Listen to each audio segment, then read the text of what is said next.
តើអ្នកមានដឹងទេថាអ្នកជាអ្វីអ្នកជានរណាពិតប្រាកដហើយអ្នកកំពុងធ្វើអ្វីតើអ្នកមានឲ្យតម្លៃលើខ្លួនឯងដែរឬទេជីវិតរបស់មនុស្សយើងពេលខ្លះមិនបានដឹងថាខ្លួនកំពុងធ្វើអ្វីនោះទេអ្វីត្បិតតែខ្លួនកំពុងធ្វើរាល់ថ្ងៃក៏ដោយ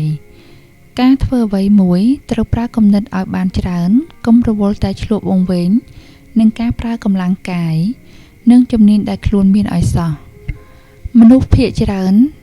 តែងចង់មានតម្លៃក្នុងជីវិត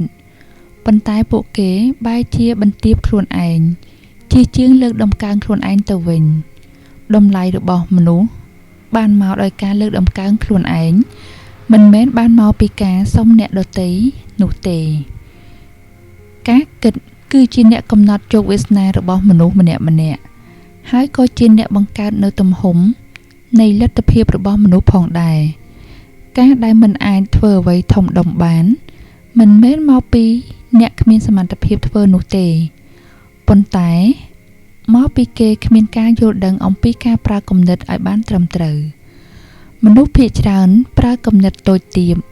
ចង្អៀតចង្អល់ក្នុងការកសាងអនាគតដ៏ធំព្រោះថាកាលណាមនុស្សគិតតូចរូបគេក៏មានសកម្មភាពតូចដែរហើយបើយើងគិតធំសកម្មភាពយើងធ្វើក៏ធំហើយលទ្ធផលដែលយើងទទួលបាននឹងក្លាយទៅជាលទ្ធផលដ៏ធំអស្ចារ្យ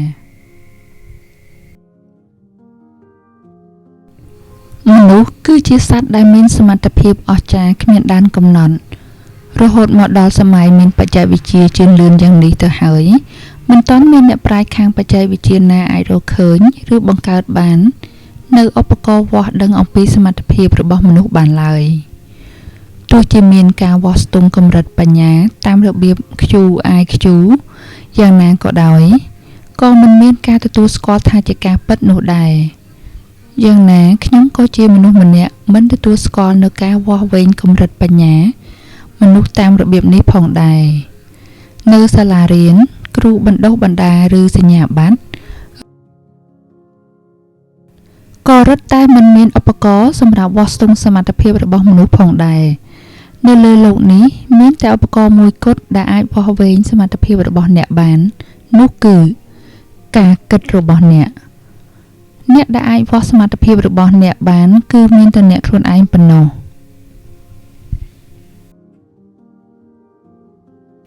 និទានរឿងកសិករនិងដើមល្ពៅមានរឿងមួយបានដំណាលពីកសិករដាំល្ពៅម្នាក់នៅលើដីចម្ការរបស់គាត់មានពេលមួយនោះគាត់ហាក់បីដូចជាមនុស្សអផ្សុកក៏មិនដឹងឬគាត់គិតយ៉ាងណាក៏មិនដឹងគឺគាត់បានយកក្តឹបល្ពៅទៅដាក់ក្នុងក្រឡមួយដែលមានទំហំធំជាងក្តឹបល្ពៅនោះបន្តិចដល់រដូវប្រមូលផលគាត់បានឃើញល្ពៅនោះរីកធំធាត់មិនលើសពីទំហំក្រឡនោះទេលើសពីនេះទៅទៀតរាងនិងមាឌរបស់ផ្លែល្ពៅនោះក៏មានរាងទៅតាមរាងក្រឡនោះផងដែរផ្លែល្ពៅនោះមានរូបរាងនិងទំហំប៉ុននឹងក្រឡនេះបេះបិទគំនិតពិចារណាការគិតរបស់យើងតែមួយគត់ដែលជាអ្នកដាក់នៅបញ្ញត្តិឲ្យខ្លួនយើងធំធាត់ឬមានតែលទ្ធភាពប៉ុណ្ណោះទេចូលចងចាំថាបើអ្នកគិតថាអ្នកជាមនុស្សអសមត្ថភាពនោះអ្នកនឹងអសមត្ថភាពទៅតាមអ្វីដែលអ្នកគិតបើអ្នកគិតថាសមត្ថភាពរបស់អ្នកប៉ុនកូនដៃនោះអ្នកនឹងមានលទ្ធភាពកសាងសមិទ្ធផលប៉ុនកូនដៃបើអ្នកគិតថាសមត្ថភាពរបស់អ្នកប៉ុនក្រឡនោះវានឹងផលិតឲ្យអ្នកបានត្រឹមតែទំហំប៉ុនក្រឡនោះឯងហើយបើអ្នកគិតថាសមត្ថភាពរបស់អ្នកប៉ុនអណ្ដូងទឹកវាក៏នឹងមានទំហំប៉ុនអណ្ដូងទឹកនោះដែរបើអ្នកគិតថាអ្នកមានសមត្ថភាពប៉ុនមហាសមុទ្រនោះអ្នកនឹងមានសមត្ថភាពប៉ុនមហាសមុទ្របើអ្នកគិតថាអ្នកមានសមត្ថភាពប៉ុនផែនដីនោះអ្នកនឹងមានសមត្ថភាពប៉ុនផែនដីបើអ្នកគិតថាអ្នកមានសមត្ថភាពប៉ុនចក្រវាឡនោះអ្នកនឹងមានសមត្ថភាពប៉ុនចក្រវាឡគំនិតគឺជាពុម្ពនៃសមត្ថភាព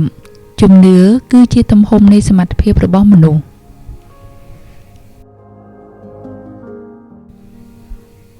មនុស្សយើងមានសមត្ថភាពដ៏អស្ចារ្យដែលគ្មានដែនកំណត់ហើយក៏គ្មានអ្នកប្រាជ្ញឬអ្នកវិទ្យាសាស្ត្រណាអាចវាស់វែងបានដែរគឺមានតែមនុស្សម្នាក់គត់ដែលអាចវាស់បានម្នាក់នោះគឺជារូបអ្នកគឺជាអ្នកវាស់ស្ទង់និងកំណត់សមត្ថភាពរបស់អ្នកបើទោះជាអ្នកគិតថាអ្នកមានសមត្ថភាពប៉ុណ្ណាវាសុទ្ធតែត្រឹមត្រូវទាំងអស់ព្រោះអ្នកជាអ្វីដែលអ្នកគិត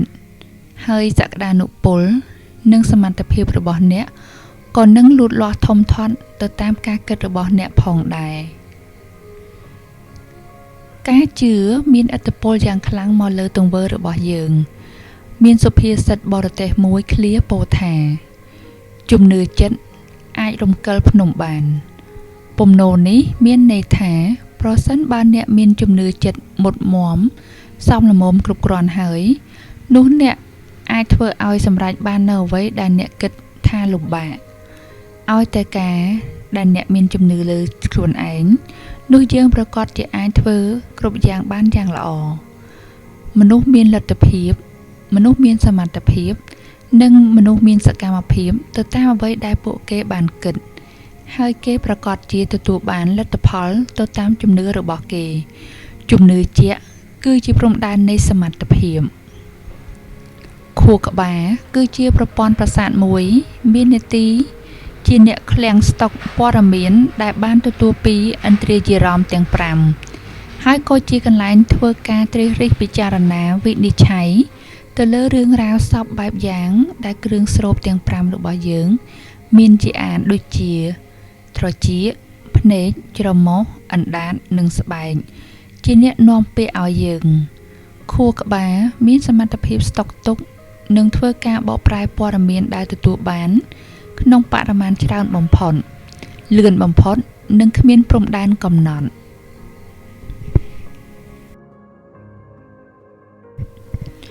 ដូច្នេះហើយអ្នកមិនចាំបាច់ទៅព្រួយបារម្ភអំពីសមត្ថភាពនៃខួរក្បាលរបស់អ្នកឡើយអ្នកត្រូវប្រឹងរៀននិងអភិវឌ្ឍសមត្ថភាពឲ្យបានពេញមួយជីវិតតើលោកអ្នកជឿទេថាខួរក្បាលរបស់យើងមានសមត្ថភាពលើសពីទំហំដែលវាមានទៅទៀត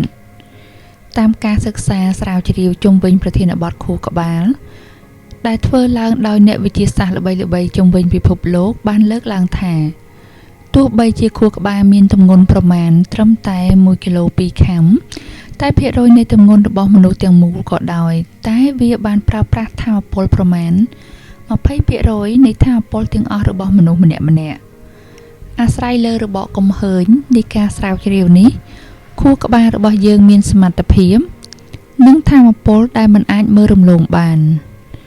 នេះក៏ដោយសារតែនៅក្នុងខួរក្បាលរបស់មនុស្សម្នាក់ៗមានផ្ទុកនូវថាមពល3គឺការគិតការជឿនិងការនិយាយដែលថាមពលទាំង3នេះមានឥទ្ធិពលយ៉ាងខ្លាំងមកលើរាល់ទង្វើបូករួមទាំងឥរិយាបថនិងអាកប្បកិរិយារបស់មនុស្សផងដែរការគិតគឺជាបច្ច័យមួយដែលកើតចេញពីការធ្វើយ៉ាងសកម្មរបស់ខួរក្បាលក្នុងការប្រមូលផ្ដុំនៅបណ្ដាព័ត៌មានដែលទទួលបានពីគ្រឿងស្រូបទាំង5របស់យើងនិងវិភាគវែកញែកពិចារណាទៅលើព័ត៌មានទាំងអស់នោះការគិតជះឥទ្ធិពលយ៉ាងខ្លាំងក្លាមកលើទង្វើដែលរួមមានឥរិយាបថនិងអាកប្បកិរិយារបស់យើងគិតអ្វីខួរក្បាលយើងនឹងផលិតចេញអញ្ចឹងកាលណាយើងគិតរឿងអស្ចារ្យនោះសកម្មភាពរបស់យើងក៏មានសភាពអស្ចារ្យទៅតាមអ្វីដែលយើងគិតតូចយើងនឹងធ្វើតូចយើងគិតថាយើងអាចធ្វើបាននោះយើងប្រកាសជាអាចធ្វើវាបានយើងគិតថាយើងមិនអាចធ្វើវាបាននោះយើងប្រកាសជាមិនអាចធ្វើវាបានព្រោះយើងជាអ្វីដែលយើងគិតអ្នកគឺជាអ្វីដែលអ្នកគិតជីវិតរបស់អ្នកគឺជាអ្វីដែលអ្នកគិតផងដែរ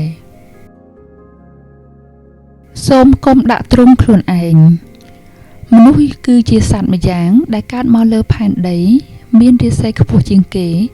ដោយសារតែធម្មជាតិបានផ្ដល់នូវអំណាចពិសេសដែលមាននៅក្នុងខ្លួនគឺជាអំណាចសក្តានុពលនៃខួរក្បាល ប៉ុន្តែជារឿយយើងមិនបានប្រឡែងអំណាចសក្តានុពលរបស់យើង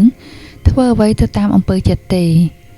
ទើបធ្វើឲ្យអំណាចសក្តានុពលនោះត្រូវរួញស្វិតធ្វើអ្វីមិនកើតដោយសត្វជាប់ទ្រុងអញ្ចឹង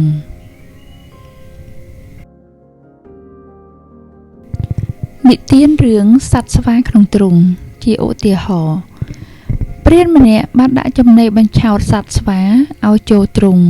ភ្លាមនោះសត្វស្វាបានលោតចុះឡើងពេញទ្រុងស្ទើរតែបាក់ទ្រុងទៅហើយព្រោះវាមិនធ្លាប់ចូលទ្រុងទេស្វាគឺជាសត្វជ្រលើមជ្រលើបឺសឆ្លេឆ្លាមិនដែលនៅស្ងៀមម្ដងណាឡើយប៉ុន្តែនៅពេលដែលវាចូលមកក្នុងទ្រុងមួយរយៈវាហាក់ដូចជាខ្លាចជាសត្វស្លូតបូតសភាពរាបសារ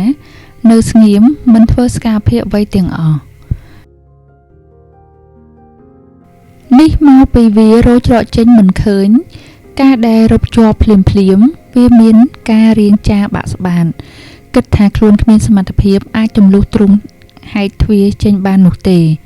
ជំនឿនេះបានធ្វើឲ្យវាអស់សង្ឃឹមលែងធ្វើការតស៊ូតទៅមុខទៀត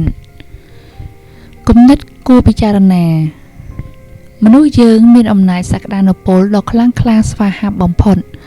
ប៉ុន្តែជារឿយមនុស្សតែងដាក់ខ្នោះឬដាក់ទ្រុងខ្លួនឯងទើបធ្វើឲ្យយើងខ្លាចទៅជាមនុស្សដែលមានការរៀងចាបាក់ស្បានមិនហ៊ានប្រថុយប្រថានហើយនៅស្ងៀមដោយសត្វស្វាជាប់ទ្រុងអញ្ចឹង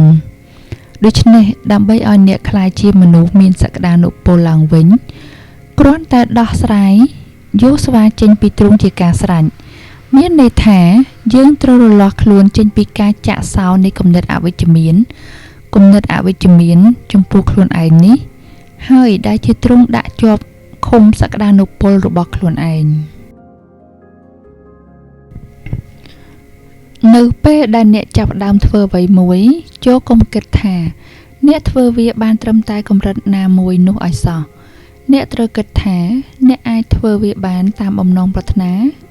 ដែលដែនសីមារបស់អ្នកកំណត់អ្នកដទៃអាចធ្វើបានកម្រិតណាអ្នកក៏អាចធ្វើបានលើសពួកគេកំណត់ច្រើនដងទៅទៀតគ្មាននរណាម្នាក់ហាមឃាត់យើងមិនឲ្យប្រើគំនិតនិងសក្តានុពលបានឡើយលើកលែងតែយើងអនុញ្ញាតគេអាចឃុំត្រឹមតែរូបរាងកាយតែមិនអាចឃុំគ្រងឬកំណត់សក្តានុពលរបស់យើងបានទេមនុស្សម្នាក់មានសេរីភាពឥតដែនកំណត់ក្នុងការប្រើសក្តានុពលប្រកបដោយការគិតត្រឹមត្រូវរបស់ខ្លួនគ្មាននរណាអាចហាមឃាត់មិនឲ្យអ្នកគិតនៅអ្វីដែលអ្នកចង់ប្រឌិតនោះទេអ្វីដែលអ្នកប្រឌិតនឹងក្លាយជាការពិតឲ្យតែអ្នកជឿជាក់សុំថាវាពិតជាអាចក្លាយជាការពិតមែននោះមនុស្សមានសមត្ថភាពអាចកែច្នៃនិងច្នៃប្រឌិតរឿងរ៉ាវដែលអស្ចារ្យបានអ្វីដែលមនុស្សស្រមៃឃើញប្រកបដោយការគិតជឿជាក់លើខ្លួនឯងសុបវាប្រកាសអាចនឹងក្លាយទៅជាការពិតប្រសិនបើអ្នកគិតអវិជ្ជមានចំពោះសក្តានុពលរបស់អ្នកគំនិតអវិជ្ជមាននោះមានអំណាចមកបំផ្លាញកោសិកាខួរក្បាលនិងកោសិកានៃសរីរាង្គកាយទាំងអស់ដែលមាននៅក្នុងខ្លួនរបស់អ្នកឲ្យវាដេកដួលសន្លប់ឬក៏ស្លាប់ផងសក្តានុពលរបស់អ្នកប្រៀបដូចជាសត្វស្វាឯការគិតរបស់អ្នកប្រៀបដូចជាការជាប់ទ្រុង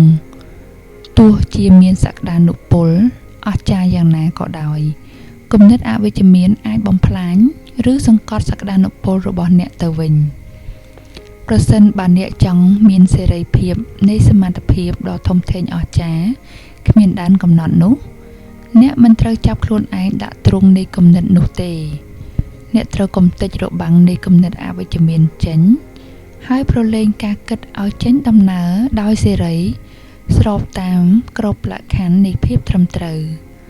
ដែនកំណត់នៃមនុស្សម្នាក់ៗគឺគ្មានទេយើងមានសេរីភាពនៃការគិតឥតព្រំដែនកំណត់ហើយយើងមានសមត្ថភាពនៃការគិតដ៏ធំអស្ចារ្យគ្មានដែនកំណត់ដែនកំណត់តែមួយគត់ដែលមនុស្សមាននោះគឺជាការកំណត់ដែលកើតចេញពីការសម្រេចចិត្តដោយខ្លួនឯងផ្ទាល់និងទទួលរងនិងមិនទទួលរងពីឥទ្ធិពលខាងក្រៅទ្រង់នៃសក្តានុពលរបស់មនុស្ស គឺការគិតអវិជ្ជមានចំពោះខ្លួនឯង